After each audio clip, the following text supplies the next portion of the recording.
Hey Murli, Good morning. we have a question for you.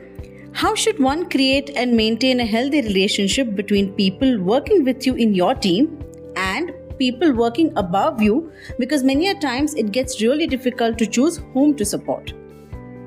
To be honest, and quite logically so, in an ideal situation, there shouldn't be a case where you have to trade off between what your superiors want and what your team wants, right? Because then there is a clear misalignment in the organization's focus and priorities. But I get it that sometimes this can happen.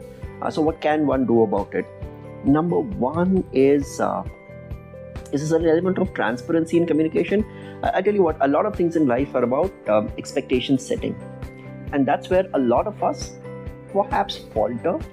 Expectation setting both upwards and downwards. You call that stakeholder management.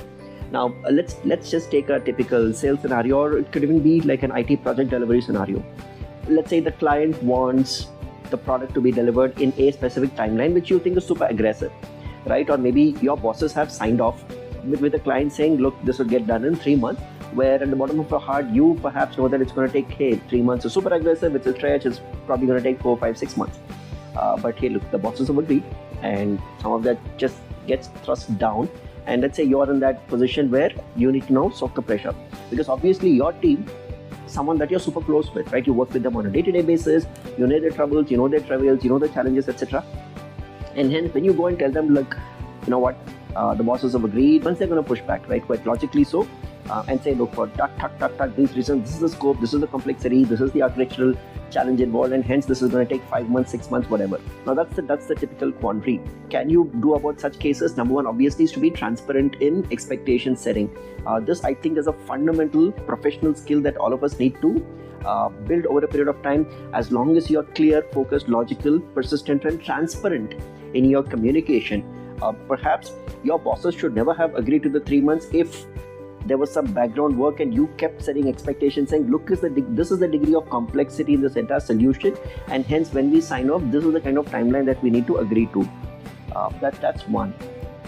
The second thing is about making this about the issue and not the person. Quite often, when we are in this situation, it's very easy to pass the blame. You say, look, hey, my boss signed off on this, and guys, now we have to do this.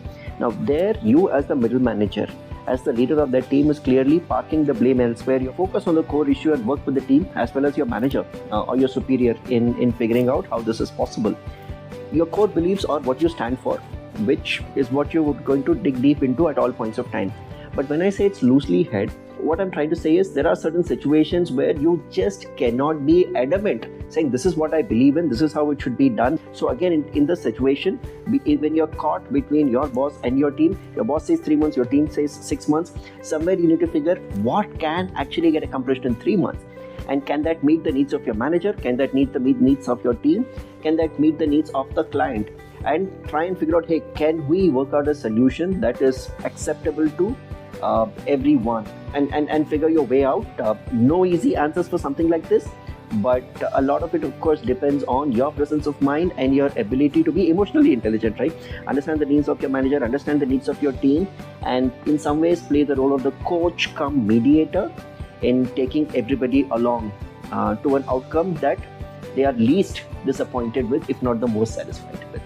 Thank you. If you have questions too, then write them on the comment section below.